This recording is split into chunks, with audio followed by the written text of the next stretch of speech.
নমস্কার বন্ধুরা, যুব শক্তি প্রকল্পের বড় আপডেট কিন্তু চলে এলো। তোমরা যারা আমাকে প্রশ্ন করছিলে যে দাদা অন্নপূর্ণা ভাণ্ডারের টাকা তো 1 জুন থেকে দেবে, তাহলে আমাদের যুব শক্তি প্রকল্পের টাকা আমাদের ব্যাংক অ্যাকাউন্টে কবে ঢুকবে? দেখো, যুব শক্তি প্রকল্পের যে টাকা সেটা কিন্তু সবাইকে দেবে না সরকার। ইতিমধ্যে বড় আপডেট কিন্তু চলে এলো, যেখানে যুব সাথীর যারা টাকা পেত তাদের প্রায় 55 লক্ষ অ্যাকাউন্ট আবারও কিন্তু নতুন করে ভেরিফিকেশান করে তারপরেই কিন্তু টাকা পাঠাবে সরকার, ভারতীয় জনতা পার্টির সরকার।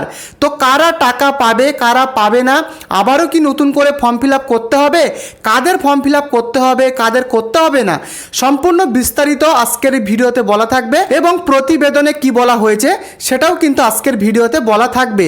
ভিডিওটি শুরু করবার আগে প্রত্যেকে তোমরা যারা চ্যানেলে নতুন, চ্যানেলটিকে সাবস্ক্রাইব করে দিও আর ভিডিওটিকে লাইক করে দিও।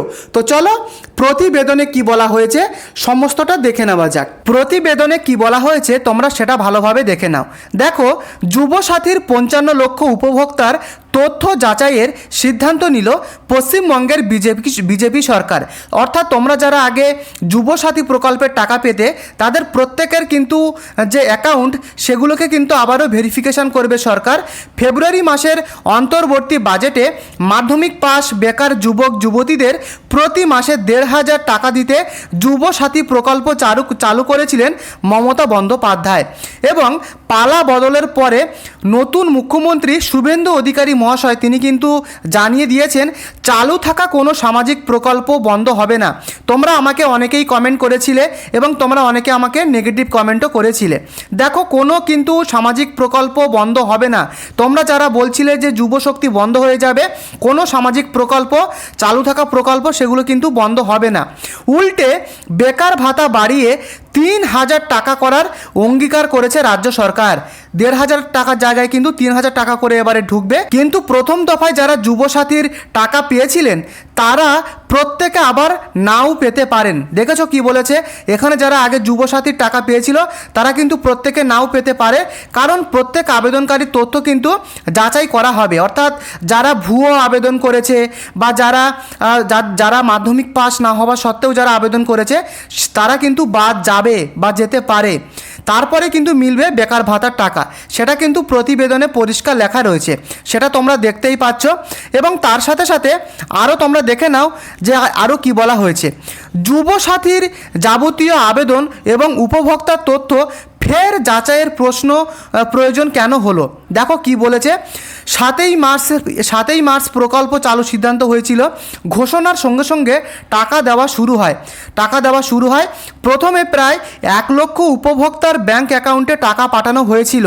তারপরে ধাপে ধাপে টাকা পাঠানো হয় মোট 55 লক্ষ উপভোক্তার অ্যাকাউন্টে। কিন্তু পরবর্তীতে প্রশাসনিক মহলের কাছে বেশ কিছু ক্ষেত্রে অসঙ্গতি দেখা যায়।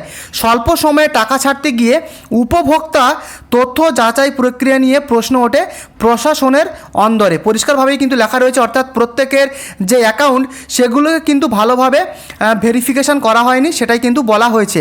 তাই সরকার মনে করেছে তথ্যগুলোকে কিন্তু আবারও পুনরায় কিন্তু তাদের ভেরিফিকেশান করবে। একই ব্যক্তির অ্যাকাউন্টে দুবার টাকা ঢোকার কিন্তু ঘটনা ঘটেছে, সেগুলোকে কিন্তু দেখা হবে, সেটাও খতিয়ে দেখবে সরকার। এই পর্যন্ত মার্চ এবং এপ্রিল মাসে টাকা ছাড়া হয়েছে। প্রতি মাসে খরচ হয়েছে 800 কোটি টাকা। সাধারণত যুবসাথীর টাকা মাসে 10 তারিখে ছাড়া হয়, কিন্তু মে মাসের শুরুতেই পালা বদল হয়ে যাওয়ায় এই পর্বে আর যুবসাথী বা বেকার ভাতার টাকা বাংলার যুবক যুবতীদের ব্যাংক অ্যাকাউন্টে ঢোকেনি।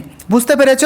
যেহেতু জনকল্যাণমূলক প্রকল্পগুলির ক্ষেত্রে নতুন বিজেপি সরকার স্বচ্ছতা সুনিশ্চিত করার নির্দেশ দিয়েছে, তাই অন্নপূর্ণা যোজনার টাকা 1 জুন থেকে নিশ্চিত হলেও আপাতত বেকার ভাতার টাকা বন্ধ থাকবে পুনর্যাচাই সম্পূর্ণ না হওয়া পর্যন্ত। দেখো, যে অন্নপূর্ণা ভাণ্ডার প্রকল্পের টাকা সেটা তো 1 জুন থেকে ঢুকবে। তো তোমরা যারা প্রশ্ন করছিলে যে যুব শক্তি প্রকল্পের টাকা কবে ঢুকবে, তারা আশা করি বুঝতেই পারলে যে যুব শক্তি প্রকল্পের কর্পোরেট ভাতার যে টাকা সেটা কিন্তু আপাতত বন্ধ থাকবে যতক্ষণ না নতুনভাবে এই যে 55 লক্ষ যে উপভোক্তার অ্যাকাউন্ট সেগুলোকে সরকার ভেরিফিকেশন করবে ততক্ষণ কিন্তু টাকা দেওয়া বন্ধ থাকবে। আরও দেখে নাও কী বলা হয়েছে, শিবিরের পাশাপাশি অনলাইনের মাধ্যমেও জমা নেওয়া হয়েছিল যুবসাথী প্রকল্পের আবেদন। 15 থেকে 26 ফেব্রুয়ারি পর্যন্ত আবেদন নেওয়ার কাজ চলেছে। তার কয়েকদিনের মধ্যেই টাকা দেওয়ার কাজ শুরু হয়ে যাওয়ায় তথ্য নিয়ে সংশয় থেকেই গিয়েছে, অর্থাৎ আবেদন করার সাথে সাথেই কিন্তু কিছুদিনের মধ্যে তোমাদের ব্যাঙ্ক অ্যাকাউন্টে টাকা ঢুকেছিল। অনেকে কিন্তু 2বার আবার অনেকে 3বার টাকা পেয়েছে। তাদেরকে কিন্তু আবারও পুনরায় ভেরিফিকেশান করবে সরকার, এবং কারা ভুয়ো আবেদন করেছে, প্রত্যেকে সঠিকভাবে ডকুমেন্ট দিয়েছে কিনা বা অন্য কিছু প্রবলেম রয়েছে কিনা সেগুলো কিন্তু ভেরিফিকেশান করবে। তারপরে যদি সমস্ত কিছু ঠিক থাকে তারপরেই কিন্তু টাকা দেওয়া শুরু করবে সরকার, সেটাই কিন্তু বলা হয়েছে। এবং তারপরে কি বলা হয়েছে তোমরা দেখে নাও, শিবিরে জমা পড়া আবেদন ডিজিটাইজ করা হয়েছে, ফলে সমস্ত তথ্য রাজ্যের কাছে জমা রয়েছে। অতএব বন্ধুরা, যুব সাথীর যারা টাকা পেত তাদের 55 লক্ষ উপভোক্তার অ্যাকাউন্ট কিন্তু আবারও যাচাই হবে, তারপরে কিন্তু যুব শক্তি প্রকল্পের টাকা ব্যাংক অ্যাকাউন্টে ঢুকবে। বুঝতে পেরেছো? তো যারা ভুয়ো আবেদন করেছিল, যাদের ডকুমেন্ট ভুলভাল দেওয়া ছিল, বা যারা মাধ্যমিক পাস না হয়েও যারা টাকা পেয়েছে তাদেরকে কিন্তু সম্পূর্ণ বাতিল করা হবে।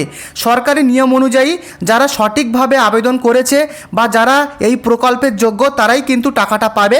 তো এই 55 লক্ষ অ্যাকাউন্ট আগে ভেরিফিকেশন না হওয়া পর্যন্ত টাকা কিন্তু ঢুকবে না। আশা করি পুরো ব্যাপারটা বুঝতে পারলে। যদি ভিডিওটি ভালো লাগে প্রত্যেকে লাইক করে দিও, আর চ্যানেলটিকে তোমরা প্রত্যেকে সাবস্ক্রাইব করে দিও, কারণ এরকম যুব শক্তির আপডেট কিন্তু আমি সবসময় কিন্তু সবার আগে এনে থাকি চ্যানেলে, তাই প্রত্যেকে চ্যানেলটিকে সাবস্ক্রাইব করে দিও। পরবর্তী ভিডিওতে দেখা হচ্ছে, ধন্যবাদ।